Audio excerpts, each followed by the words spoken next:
পানি ঝরাতে ঝরাতে বাবা গো বাড়ি থেকে বেরিয়ে গেলেন, একটা গাছের তলাতে বসে গেছেন। যেমনই গাছের তলাতে বসেছেন মা, পেটে হাত দিয়ে দোনো বেটা গাছের তলাতে বসে ডুগরে ডুগরে কাঁদছেন। মা গো 3 দিনের ভুকা, পেটে দানা নাই, বলুন কেমন করে থাকবেন বাবা? ছোট ছোট ছেলে যেন সহ্য করতে পারে না, কিন্তু বেরাদার ওইদিকে মা কথাই বলে বাবা, সন্তান যদি কষ্ট পাই তার থেকে মায়ের কলেজা বেশি কান্দে, সন্তান যদি দুঃখ পাই তার থেকে মা বেশি দুঃখ পাই। হাইরে নবী নন্দিনী ফাতেমা কাঁদতে আরম্ভ করেছেন। আল্লাহ আমার দোনো বেটা আমার কাছে খাবার চাইলো, আল্লাহ আমি দিতে পারলাম না। হাইরে নবী নন্দিনী ফাতেমা ডুগরে ডুগরে কাঁদছেন বাবা, আর ওইদিকে দোনো ছেলে গাছের তলাতে পেটে হাত দিয়ে কান্দে। হাইরে মা ফাতেমা বলছেন আল্লাহ গো এখন আমি কেমন করি গো আল্লাহ, আমার দোনো লাডলা দুলারাকে আমি তাদের জন্য খাবারের ব্যবস্থা কেমন করব গো আল্লাহ। চিন্তা ভাবনা করছেন, আর ওই মুহূর্তে আমার নবী পাক 1 পা 2 পা করে বাড়ি ঢুকলেন। জিজ্ঞেস করছেন মা মা তোমার দোনো লাডলা দুলারা কই, আমার নাতিরা কই? ফাতেমা বলছেন আব্বা গো আপনার নাতিরা রাগ করে বাড়ি থেকে চলে গেছে আব্বা, আমার নবীর মাথার ওপরে মনে হচ্ছে পাহাড় চেপে গেল, এই জন্য আমার নবী নিজেই বলেছেন ইমাম হাসান হোসেন হচ্ছে আমার দেহের টুকরা, কারণ উনারা যদি কষ্ট পায় তবে আমার নবী কষ্ট পাবে। হায়রে দয়ার নবী মুস্তাফা বলছেন বেটি রে, আচ্ছা বলো রে মা বলো কোথায় গেছে তোমার দোনো লাডলা? বলেছিলেন আব্বা গো আমাদের বাড়িতে 3 দিন থেকে খাবার ছিল না গো আব্বা, দোনো বেটা আমার রাগ করে চলে গেছে, আমি মা আর যেন থাকতে পারি না। আমার নবী বলেছিলেন বেটি রে, ওরে বেটি ফাতেমা তুমি চোখের পানি ফেলিও না রে মা, ফেলিও না, আমি সব সহ্য করিব মা, তোমার চোখের পানি সহ্য করব না। মা কান্দিও না মা, তোমার বাড়িতে খাবার ছিল না? না আব্বা কোনো খাবার নেই। ঠিক আছে মা, আমি এক্ষুনি যাব, কিছু কাজ কাম করব, আর তোমার দোনো ছেলের জন্য কিছু খাবার নিয়ে আসিব। হায়রে আমার দয়ার নবী মুস্তাফা দোনো নাতির জন্য বাবা গো কাজ খোঁজার জন্য বেরিয়ে গেলেন। ও যুবকেরা, ও গো সোনা মানিকেরা, আমার নবী কোথায় যাবেন বাবা? মা গো রাস্তা ধরে চলে যাচ্ছেন বাবা, যেতে যেতে মা একটা বিশাল বড় জঙ্গলে পৌঁছে গেল। যেমন জঙ্গলে যেতে নাই তাকিয়ে দেখছেন বাবা একটা ইহুদি একটা গাছের তলাতে বসে আছে, আর আমার নবীকে ইশারা করে ডাকছেন। আমার নবীকে ইশারা করে ডাকছেন, আমার নবী চলে গেছেন। ইহুদি বলছেন ও গো আলামিন, তোমাকে মক্কা নগরে সবাই আলামিন বলে জানে, আজকে এই রাস্তার ধারে আপনি কি করছেন? আমার নবী বলছেন ভাই রে, ওই একটু দাঁড়াতে বলো ভাই। আমার নবী বলছেন ভাই রে, আজকে আমি রাস্তার ধারে এসেছি, জঙ্গলে এসেছি, একটা কারণ আছে। বললো কি কারণ? বলছেন ভাই রে, আচ্ছা বলো তোমাদের বাড়িতে কোনো কাজ কাম পাওয়া যাবে কিনা? ওই ইহুদি মনে করছে না জানি না, আজকে আলামিন কাজ খুঁজতে এসেছে, কিন্তু আমার নবী নিজের জন্য যান নাই বাবা, নিজের জন্য যান নাই। দুইজন নাতি, নাতির জন্য আমার নবী কাজ খোঁজার জন্য চলে গেছেন। যেমন গিয়েছেন বাবা, ওই ইহুদি মনে ভাবলো এই নবীকে এমন একটা কাজ দিব, নবী কোনো মতে কাজ করতে পারবে না, আর নবী যদি কাজ করতে না পারে, কোনো ভুল ত্রুটি হয়ে যায়, তবে নবীকে কষ্ট দিব। ইহুদি ভাবছে আজকে আলামিনকে নিজে থেকে কাজ দিব, যদি না পারে তখন তার বদলা নিব, কারণ নবী নিজেকে দাবি করেছেন নবী বলে, ছাড়বো না। বেরাদার বন্ধুগণ, যেমনই আমার নবী বলছেন ভাই বলো তোমার কি কাজ আছে বলো। ইহুদি বলছেন ওগো আলামিন, এই যে দেখছো আমার বিশাল বড় একটা ফুলের বাগান, তোমাকে বালতি রশি দিব, তুমি ওই কুয়া থেকে পানি তুলবে আর ফুলের গাছে দিবে, জয় বালতি পানি তুলবে, এক বালতির বিনিময়ে তোমাকে 3টা করে খেজুর দিব। হাই রে আমার নবীর মনের ধারণা, আমি 10 বালতি পানি তুলব আর 30টা খেজুর নিয়ে আমার দোনো নাতিকে দিব। আমার নবী বলছে ভাই রে দাও তোমার বালতি রশি কানা আমাকে দিয়া দাও। ইহুদি ভালো করে জানে এ আলামিন কখনো পানি তুলতে পারবে না। মা গো শুনেন মা, কলেজা খানা ফেটে যাবে। ওই ইহুদি বাবা বালতি রশি দিয়েছেন আমার নবীকে, আমার নবী বালতি রশি নিয়া বাবা কুয়াতে নামিয়ে দিয়েছেন। বাবা যেমনই নামিয়েছেন, এক বালতি পানি তুলেছেন, আমার নবীর হাতে ঘা হয়ে গেল। হায়রে দয়ার নবী মুস্তাফা আর যেন থাকতে পারে না, বলছেন আল্লাহ গো আমি একটা বালতি পানি তুলেছি, আর কেমন করে তুলবো? আমার দয়ার নবী মুস্তাফা আবার বালতি ডুবিয়েছেন, 2 বালতি পানি তুলে আমার নবী ফুলের গাছে দিচ্ছেন। বাবা এই করে বন্ধুরা আমার নবী 9 বালতি পানি তুলেছেন। বাবা নবীর মনের ধারণা আমি আর 1 বালতি পানি তুলব, তবে পূর্ণ 10 বালতি হবে। ওই কে কানছে কোন থেকে? 10 বালতি পানি হবে, আমি 30টা খেজুর নিয়ে আমার দোনো নাতির কাছে যাব। হায়রে দয়ার নবী মুস্তাফা যেমনই বাবা 10 নম্বর বালতি পানিতে ডুবিয়েছেন, মা ওরা যুবকেরা শুনেন কলেজা কানা পেটে যাবে। বাবা সেই নবী না বলে আসমান জমির সৃষ্টি হতো না, সেই নবী না বলে পাহাড় পর্বত সৃষ্টি হতো না।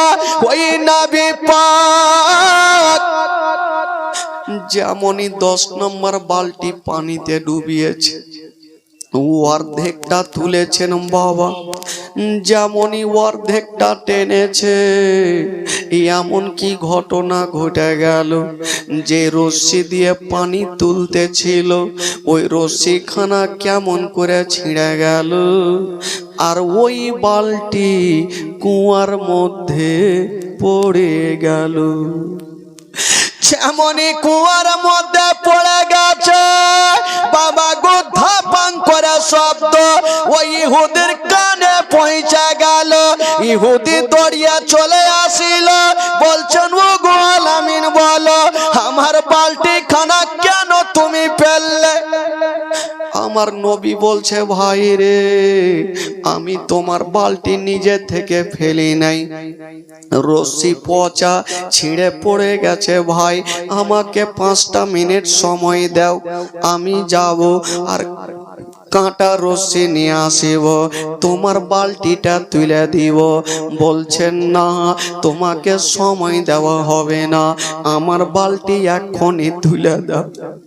হায়রে দয়ার নবী মুস্তাফা বলছেন ভাই রে আমাকে 5টা মিনিট সময় দাও, খোদার কসম আমি বালতি নিজে থেকে ফেলি নাই।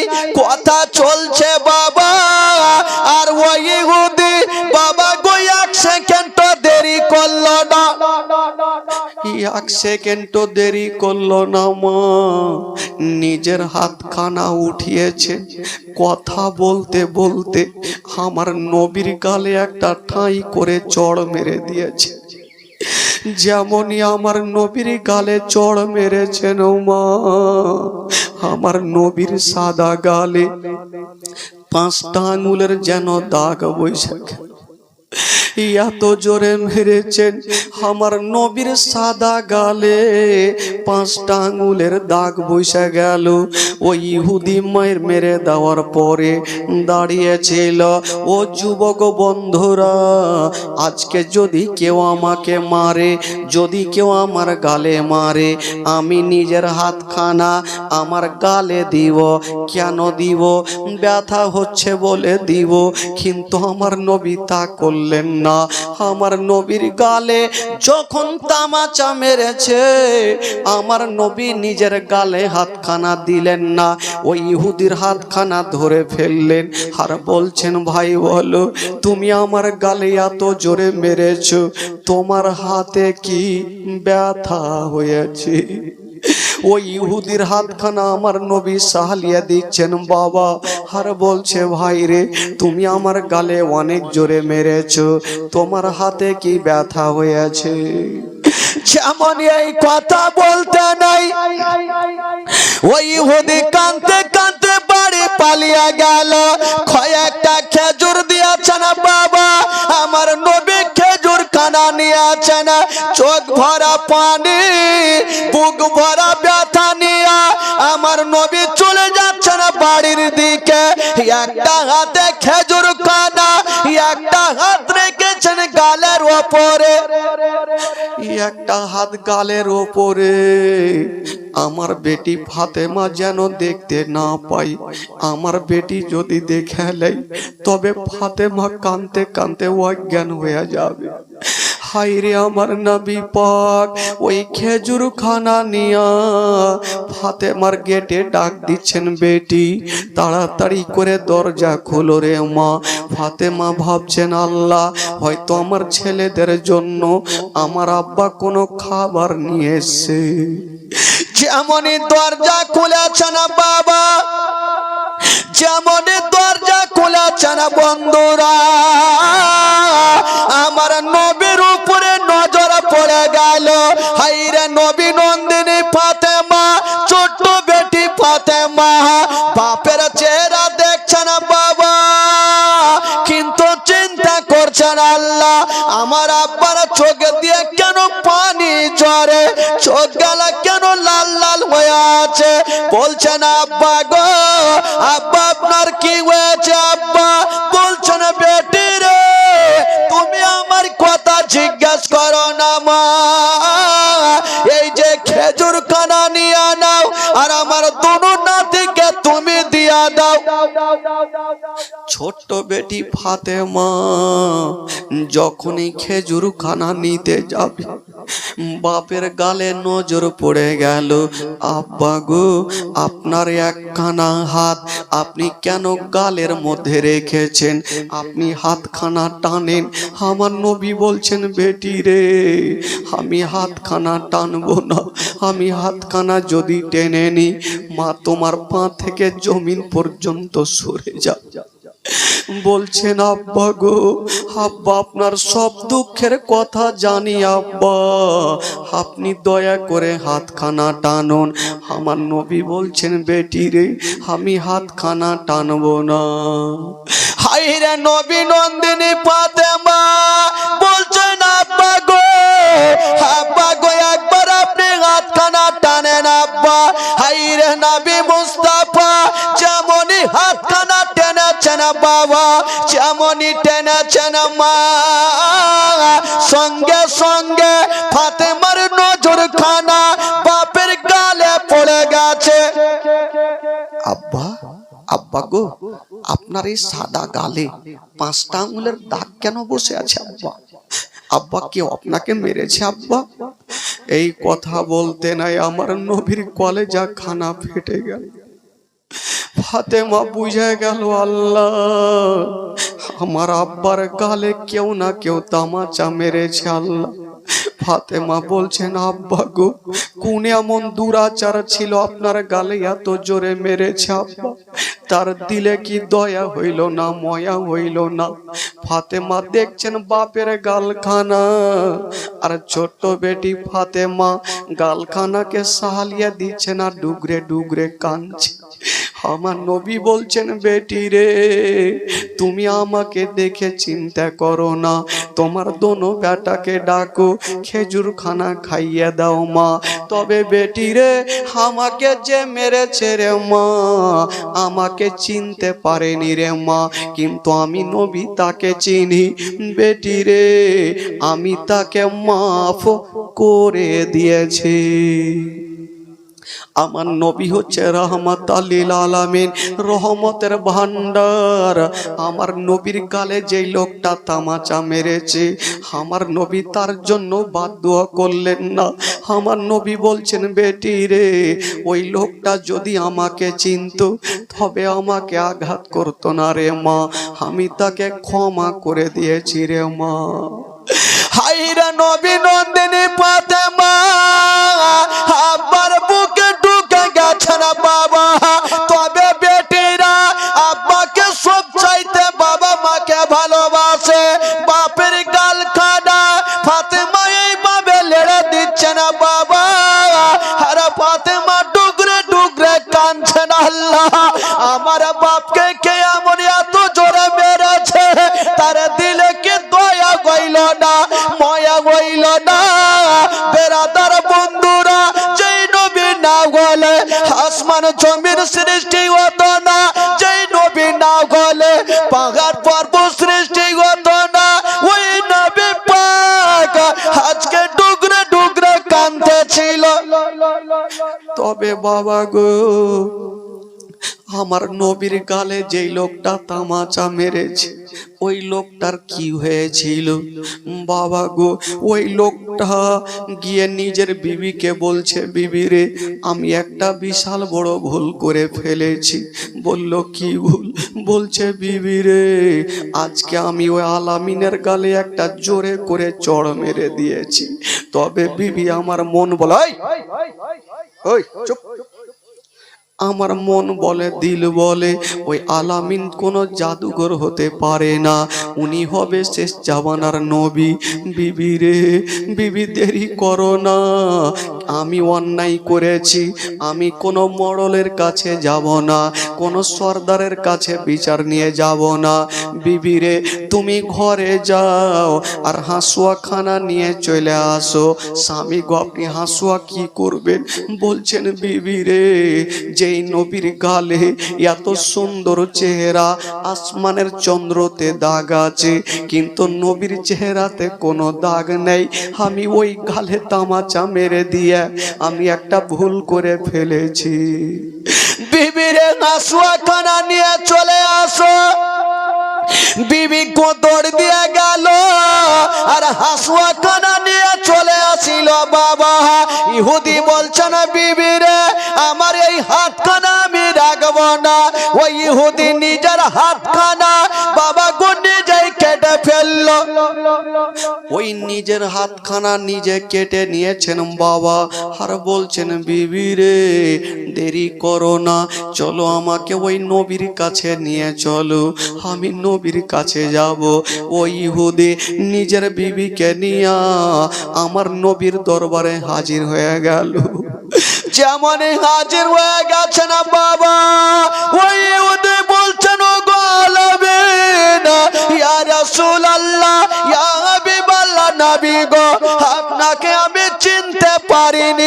যদি চিনে নিতাম আপনার গালে আমি তামাচা মারতাম না। ইয়া রাসূলুল্লাহ আপনি আমাকে ক্ষমা করে দিন। আমার নবী বলছে কেন বলো? বলছেন নবী গো আমি আপনার গালে তামাচা মেরেছি হুজুরা, এই জন্য আমার নিজের হাতখানা আমি নিজেই কেটে ফেলেছি। আমার নবী বলছে ভুল করেছো, একটু আমার কাছে চলে আসো। ইহুদি চলে আসিল, আমার নবী পাক নিজের একটু থুতু মোবারকা নিয়ে ইহুদির কাটা হাতে লাগিয়ে দিয়েছেন। যেমনই লাগিয়ে দিয়েছেন বাবা, ও ইহুদির কাটা হাত ভালো হয়ে গেল। জোরে বলুন। ওই ইহুদির কাটা হাত ভালো হয়ে গেল। ইহুদি বলছেন ইয়া রাসূলুল্লাহ ইয়া হাবিবাল্লাহ নবী গো আমি আর আবু জাহলের কথা শুনবো না, উতবা সাইবার কথা শুনবো না, আবু লাহাবের কথা শুনবো না। ইয়া রাসূলুল্লাহ আপনার কদমে চুমা দিয়া আপনার মধুমাখা কলমা শরীফ পড়ে নিতে চাই। আমার নবী মুস্তাফা সঙ্গে সঙ্গে ওই ইহুদিকে বাবা মধুমাখা কলমা পড়াইয়া দিয়েছেন। মধুমাখা কলমা পড়ালেন।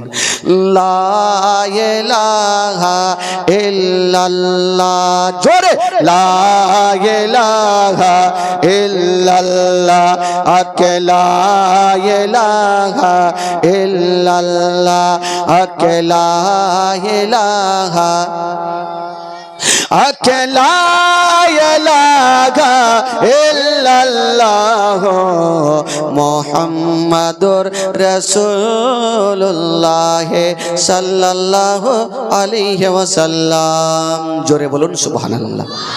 আরো জোরে বলুন। গোটা মাজমা দুই হাত তুলে বলুন তো সুবহানাল্লাহ। জোরে বলুন ইয়া রাসূলুল্লাহ। চাচা আপনারা হাত তুলছেন না, কোনো অসুবিধা আছে? পয়সা লাগবে না চাচা, কারণ এটা হচ্ছে নবীর মাহফিল আর আপনাদের জন্য আজকে আমি মেহমান। আর মেহমানের দোয়া আল্লাহর দরবারে কবুল হয়।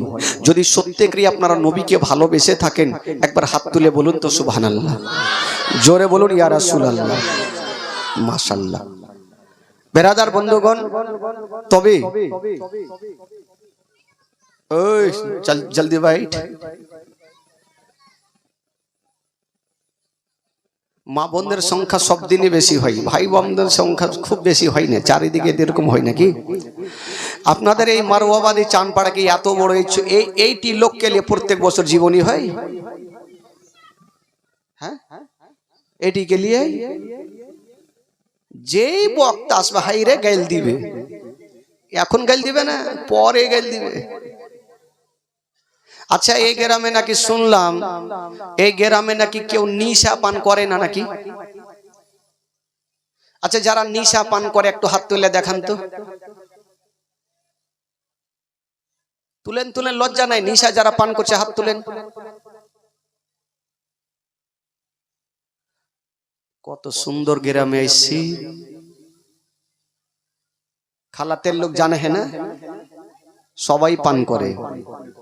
হ্যাঁ আমার কাছে কানে খবর আছে যে এই গ্রামের 90% মানুষ ওই দিকে লিপ্ত আছে। খোদার কসম, এই যে নিঃশ্বাস ছাড়বেন ঢুকবে তার কোনো গ্যারান্টি আছে ভাই? একটু জোরে বলুন আছে? এখানে জীবনী শুনে বাড়ি পৌঁছাতে পারবেন তার কোনো গ্যারান্টি আছে? আমি জীবনী করে বাড়ি যেতে পারবো তার কোনো গ্যারান্টি আছে? এদিকে যখন সবই জ্ঞান আছে তো ওই দিকে ঢক ঢক ঢক ঢক করছেন কেন? ওইদিকেও তো খেয়াল রাখা দরকার নাকি হুজুর? তবে একটা জিনিস আছে, মাতাল যতই হোক না কেন, তালে মাতাল হইলে পুলিশ দেখলে ওর মাতালই ভাগ যাবে। একটা লোক একদম ফুল পেট খাইয়েছে আর চলে আসছে ফাঁকা রাস্তা দিয়ে, চলে আসছে টুনির মা গান দিচ্ছে আর চলে আসছে। আর ওই রাস্তা দিয়ে একটা পুলিশের গাড়ি কিন্তু চলে যাচ্ছে। কোন মারুয়াবাদী যাবে কার কাছে কোন আসামিকে ধরবে। তো পুলিশগুলা ভাবছে ওই আসামির বাড়ি চিনহি না, আর এখানে কাউকে দেখাও যায় না, কাকে জিজ্ঞেস করব। আর মাতাল দেখছে বাপরে তো চলে আসছে, যদি ধরে এলাই তো পাছা তেল পড়বে লাদ না, ভাগবো কুণ্ঠে। পুলিশ যখন কাছাকাছি হলো, মাতাল বাঁচার জন্য চাপ্পাল খুলে দিয়েছে, আর একটা কবরস্থানের পাশে গিয়ে এইভাবে হাত জোড়ো করে বলছেন আল্লাহ আল্লাহ আল্লাহ আল্লাহ। কেন জানেন? বাঁচার লেগে যে পাছাতে লাদ না পড়ে। পুলিশগুলা ভাবছে কোন আসামির বাড়ি যাব, কাকে বলবো কাকে বলবো। তো চলো ওই লোকটা দাঁড়িয়ে আছে ওকে জিজ্ঞেস করি। ও দুটা হিন্দু পুলিশ নাইমে কিন্তু ওর দিকে চলিয়েছে। ও টেরা চোখে দেখছে, আগে মাগি তো ফেঁসে গেলাম, ই তো বেটারা ধরে ফেলবে, আর ধরে নিলার উপায় নাই। পুলিশ গুলা ওয়ার পাশে গিয়েছে, ওয়ারাকে দেখে ওয়ার গিয়ার কিন্তু আরো বেড়ে গেছে। কি গিয়ার? একদম শুরু করেছে আল্লাহ আল্লাহ আল্লাহ। আর যারা এ জিজ্ঞেস করতে না পারে ওকে, এত ফুল পাওয়ার বাড়লো। তো পুলিশ গুলা ভাবছে ইয়ার দুয়া শেষ হবে, তাকে জিজ্ঞেস করব। 1 ঘন্টা 2 ঘন্টা ওর দুয়া না শেষ হয়েছে না, ওকে জিজ্ঞেস করছে। রাগের মাথায় পুলিশ গুলো বলছে চল বাড়ি চল, আর দুয়া শেষ হবে না, বাড়ি চল। এরা কিন্তু চলিয়েছে, আর ই মাতাল বলছে রে বেটা গেলি, তোর বাপও আমাকে ধরতে পারবে না, আমি ওই মাতালের মাতাল। ও তো চলে গেল ভাই, কিন্তু গাড়ির মধ্যে দুটা মুসলমান পুলিশ ছিল। এরা জিজ্ঞেস করছে কি ব্যাপার, লোকটা কিছু বললো না। বলো ধুর, তোমাদের কোন এমন দোয়া, এত লম্বা দোয়া জীবনে আবার ছাড়েই না। ওই দুটা মুসলমান পুলিশ মনে মনে ভাবলো ওইটা মনে হয় কোনো আল্লাহওয়ালা আছে, নচেত এত লম্বা দোয়া করে। বলে এক কাজ করো, তোমরা গাড়িতে বসো, আমরা যাবো আর দোয়াতে সামিল হবো, কারণ ভালোর দোয়াতে সামিল হলে একটু ভালো হইতে হবে। এই দুটা মুসলমান পুলিশ কিন্তু নেমে চলে যাচ্ছে, আর ও দেখছে ফেটারা চোখে ফের দু বেটা চলে আসছে। এবার মনে হয় ধরা পড়ে যাবো। আসলো, আর ওরা ও জুতা খুলেছে, ওর পাশে ওরা দাঁড়িয়ে গেছে। ও বলছে আল্লাহ আল্লাহ, ইয়ারাও বলছে আল্লাহ আল্লাহ। 1 ঘন্টা হইলো, 2 ঘন্টা হইলো, 3 ঘন্টা হইলো, ও দুয়া ছাড়বে তাহলে না ওকে জিজ্ঞেস করবে। এই মুসলমান পুলিশগুলোর মিজাজ খারাপ, বলছে আই দাঁড়া। ই একদম দাঁড়িয়ে গেছে। কি হলো? বললো এতদিন হয়ে গেল বাপের জন্মে এত লম্বা দোয়া করিনি, তুই কিসের দোয়া করছিস রে? বলে আমি 1 ঘন্টা করে 2 ঘন্টা করে আমার ব্যাপার, করবি কর না করবি যা। পুলিশ গুলা বলছে ঠিকই কথা, ও দোয়া করলে তো মানা করার কিছু নেই।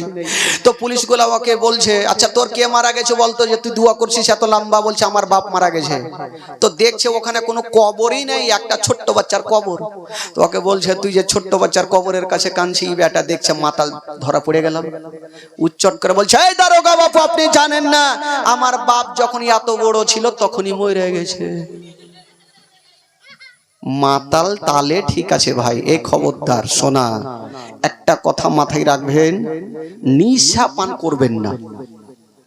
কারণ নিশা পান করবেন না, দেখেছেন হক কথা বলতে আমার কোনো ভয় নাই।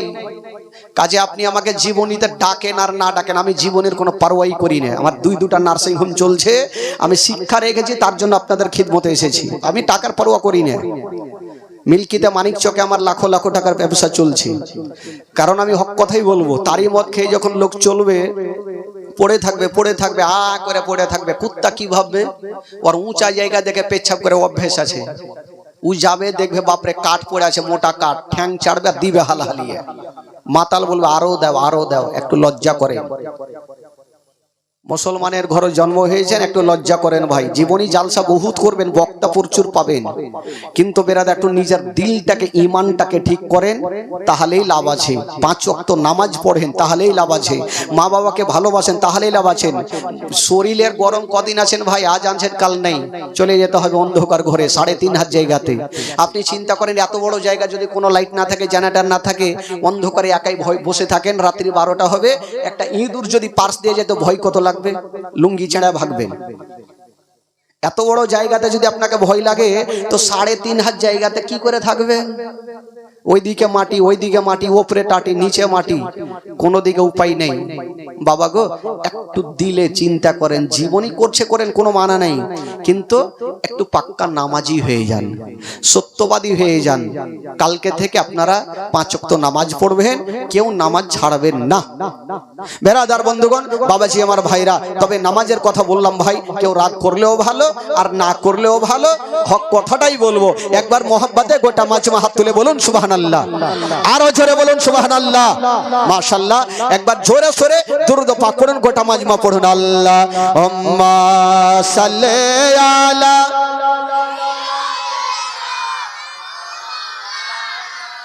মোহাম্মদ ওয়ালা আলে সাইয়্যিদানা ওয়ালা আলে সাইয়্যিদানা মাওলানা মুহাম্মদ সাল্লাল্লাহু তাআলা আলাইহি ওয়াসাল্লাম।